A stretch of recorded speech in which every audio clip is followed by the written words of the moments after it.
Alright guys, for today's trek into DIY tech, we're going to look inside of a drone and see what parts are in there and what makes it work.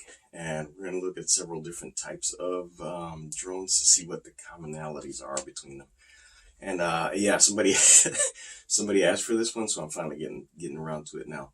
And remember, these videos are just for you guys to get familiar with stuff, so that you can, go get deeper into it yourselves, feel a little bit comfortable, and then the next step is for you guys to go ahead and do your research. Again, these are, not college courses or anything like that. It's just I'm sharing some knowledge, again, to make it more approachable for you guys. So we have a few examples of drones here. Obviously, I'm not going to take this one apart.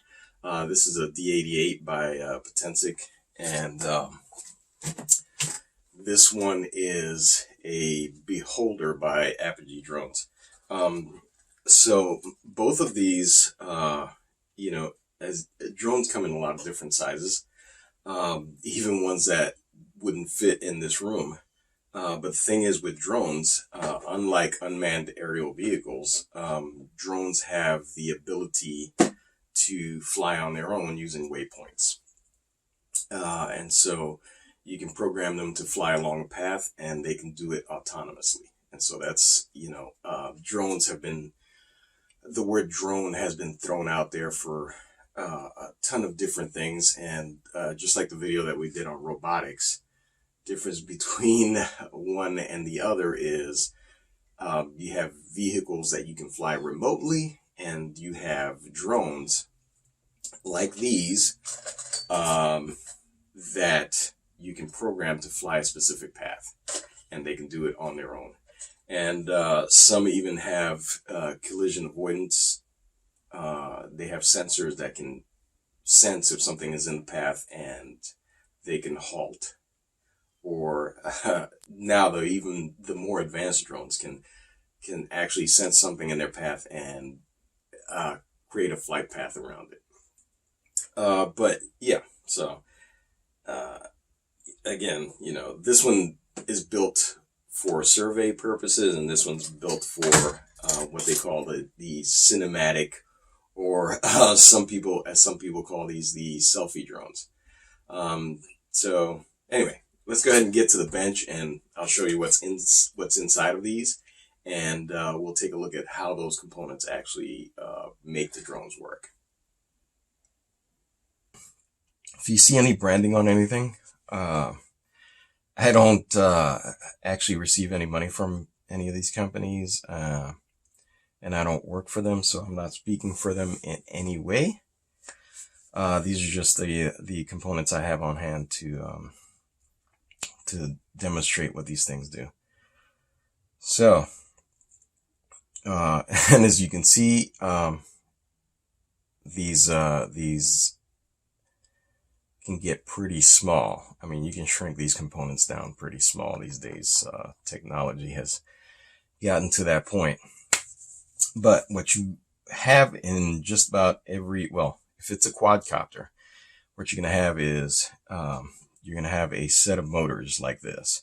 So you have, they can be brushed. So these motors are brushed motors, and we'll touch on that in a different video, difference between brushed and brushless motors. These are brushless motors.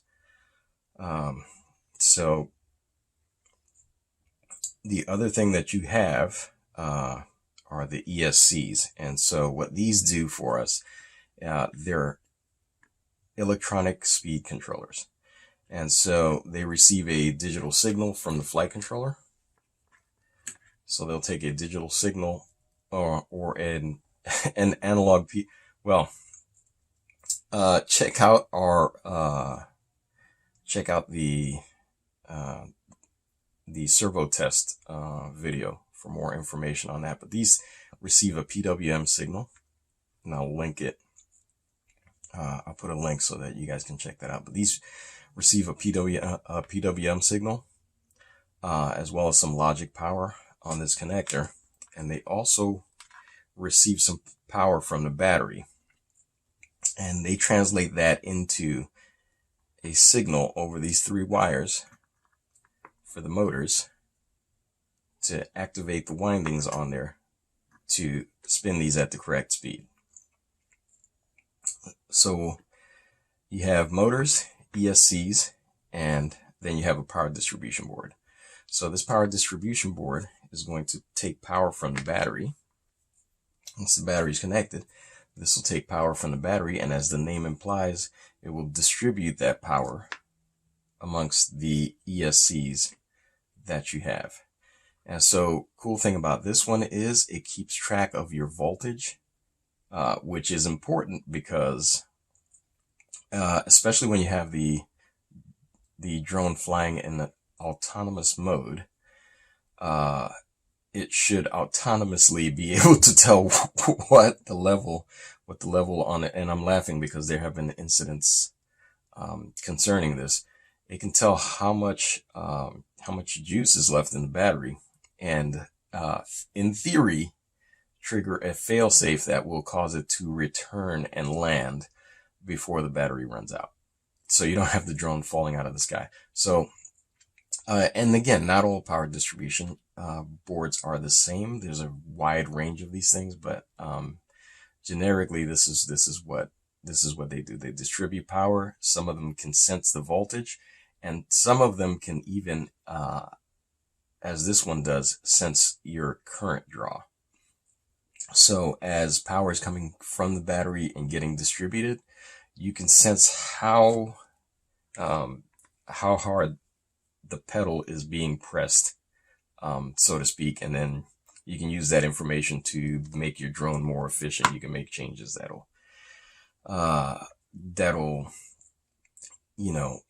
get your drone more efficient, and you can see that by looking at the logs that the drone generates and seeing how much current you're actually pulling at certain times. This is another example, and I'll make a clear spot here so that you can see it a bit clearer. This is another example of a power distribution board. Now I have some heat shrink on there so you can't see the circuitry like you do in this one, but this is what's called an inline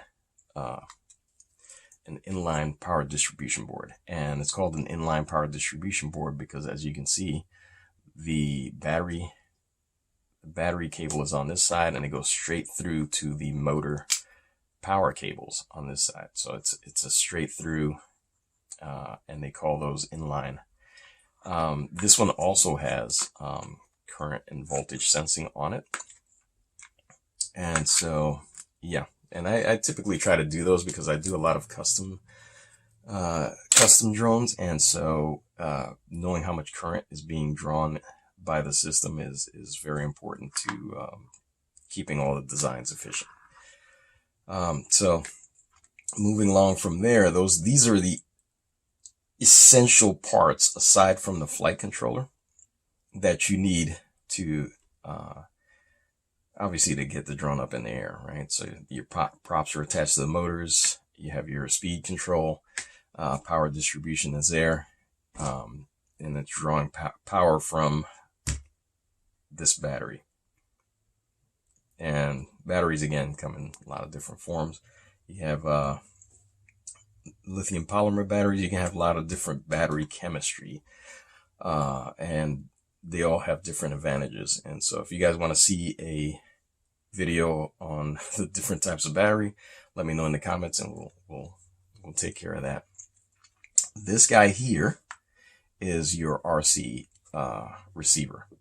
So if you have a remote controller that you want to take manual control, and so this is an example of one here where you can use these sticks to fly the drone around. You can actually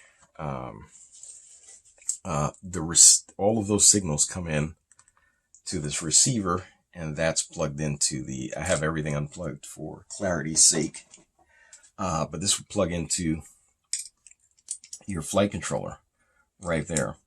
And so you could send signals from your manual controls to your flight controller, and you could override the autonomous functionality.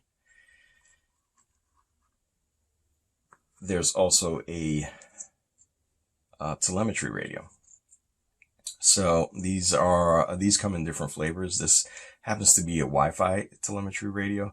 You have other radios that do point to point, and they're on the 900 megahertz side of frequency. This is a 5 gigahertz telemetry radio. But this is used when you have a ground control station, meaning software on your laptop or any device that can run a ground station software. So that can be used to change the waypoints. And so when you're in the field, you go into your software, and I'll show you an example of what the software looks like here. And so this is Q ground control. And again, we won't get too deep into that, but Q ground control allows you to change your different waypoints and see what the drone is doing, get a bunch of telemetry information displayed from what the drone is doing. So the other piece that is not present on all drones, but every drone that requires our autonomous motion through three-dimensional space will use a what's called a GPS. And so this global positioning system. And again, if anybody has better information or would like to add or correct anything, go ahead and put that in the comments. So this guy has a ceramic antenna on top, and what it's receiving signals from satellites. And so I'm going to show you, we're going to cut, and I'm going to give you a little, I know we don't go deep on things, but I'm going to give you a little visual on how the GPS system works, just for reference and just to get you guys started on that.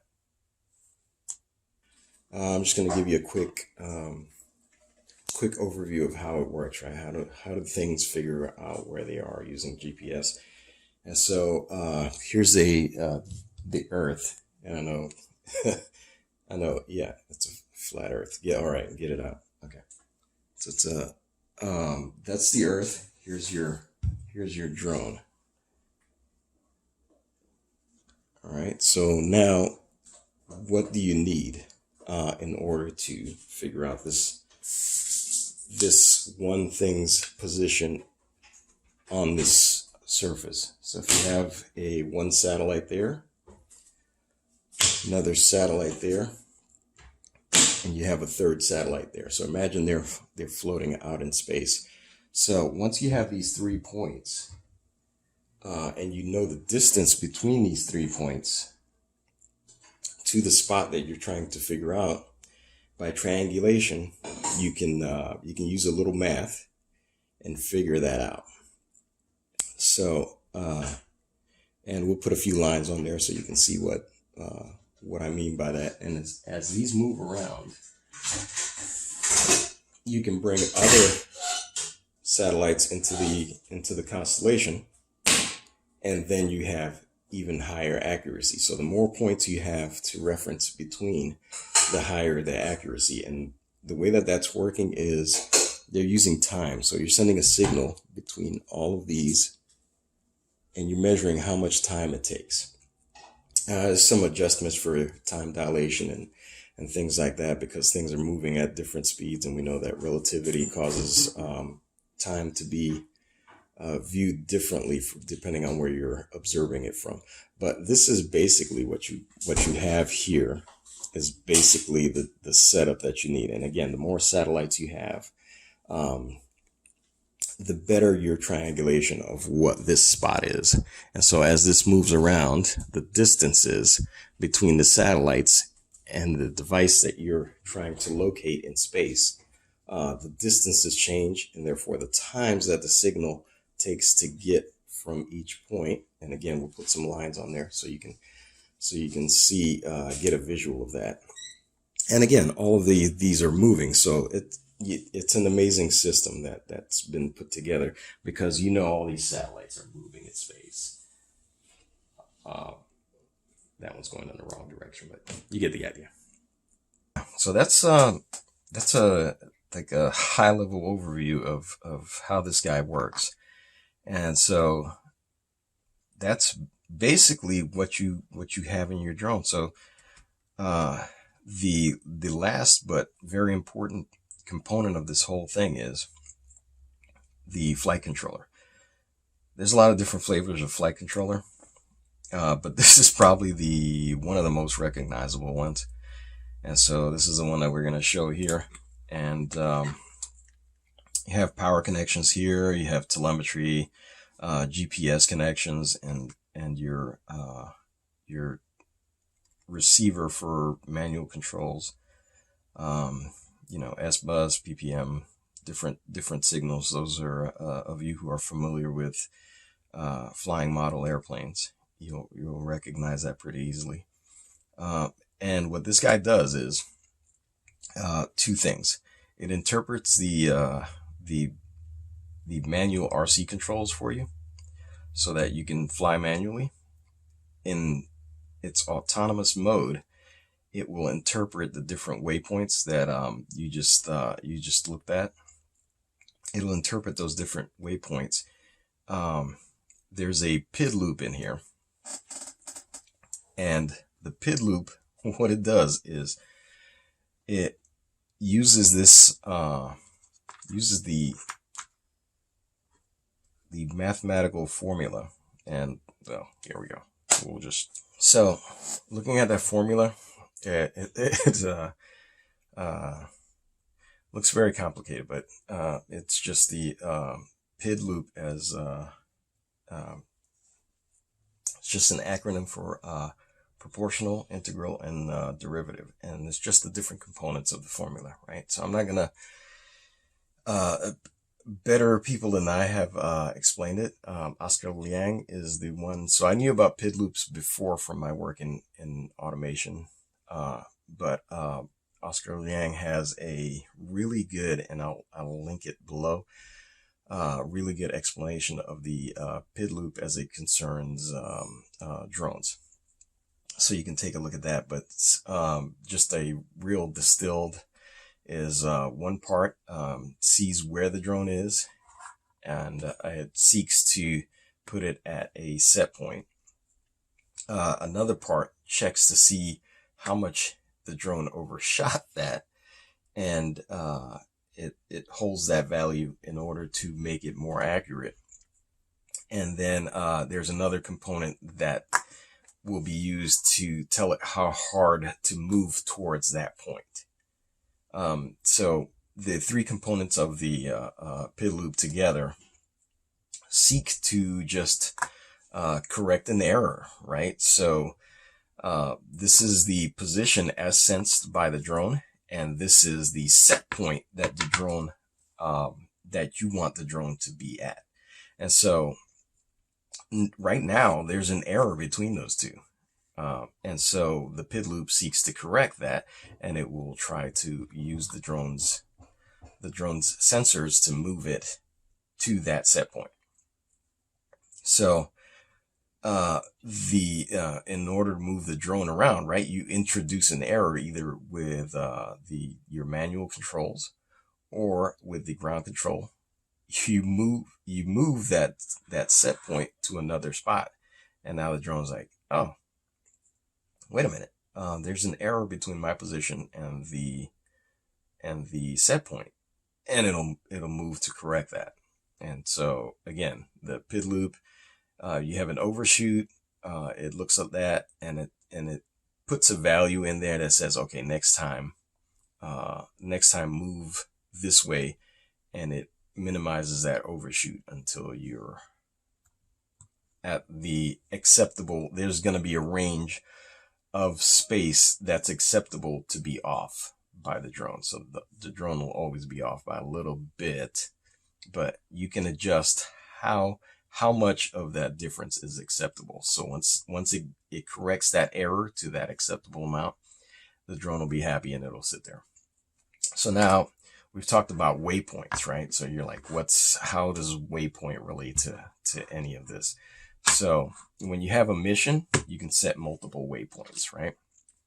And so all your waypoints are set points that you're not seeking to get to yet. So when you start your mission, your drone will be here. You'll tell it, hey, start the mission. It'll take off. It'll move to the first waypoint, which is the active set point. So it'll correct that error. Once it gets here, the next waypoint becomes the current set point. Okay? When you hit the first waypoint, which is also the set point, that triggers the set point to move to the next waypoint. So now this is the set point and waypoint. So again, the drone's it's gonna want to correct that error between its current position and the current set point. So it moves to this next spot. And so forth. And so the third waypoint, now that we've gotten to the second waypoint, it will trigger the set point to move to the third waypoint. And here we go. And so I've gotten to the last waypoint. And now, depending on how you have everything set up, it'll either sit there and loiter, what they call loiter, or if you have a return to home setup, or a return or an RTL return to landing, it will, reaching this final waypoint, will trigger it to go to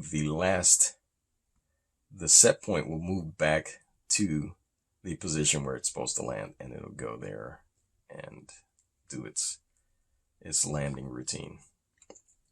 But that's basically it. So if when you have an automated mission, that's how the PID loop, the set points and waypoints all work together to take the drone on that mission. How does the drone move around? So we have the 4 props here.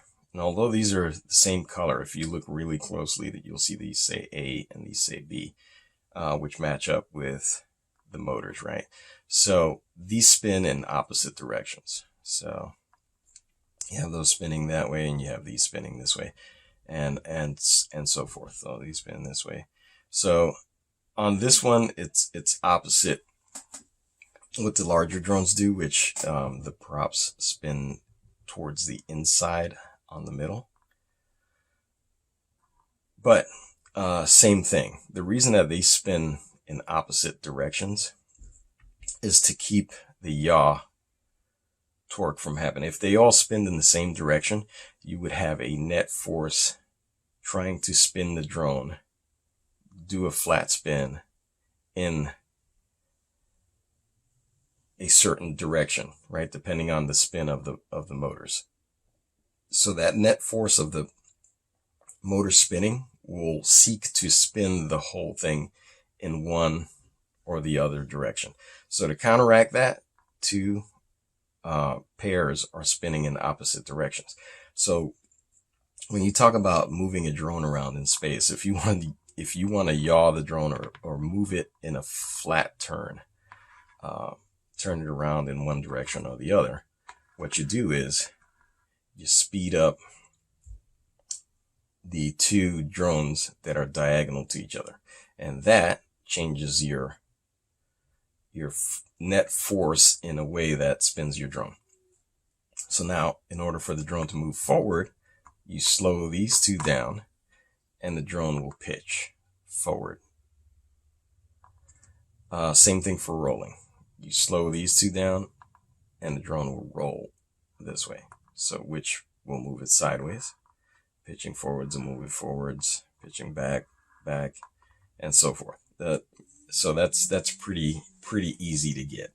So again, slowing down diagonal pairs will turn you in the flat, which is yaw. Slowing down front or back pairs will pitch you forward or backwards. And slowing down left or right will give you a roll left or right. So it's pretty simple, And so again, the PID loop is seeking to correct an error between the position of the drone and the set point. So it's a very simple thing. Set point's over here. Drone notices that. PID loop says, hey, we need to do X to get to Y. So pitches over, and now we're good. All right. I hope you enjoyed that one. If you've made it to the end of this video, God bless you. Thank you. I appreciate you watching the whole thing. And as always, if you want to see more of these videos, like, subscribe, share with friends, family, everybody. That helps us get seen by the algorithm. So that just helps us get out there and be seen, and we'll create more videos. We also have a Patreon going on, so if you guys want to contribute there, you're free to go over there and drop something on us so we can keep this going. And yeah, we'll see you in the next video.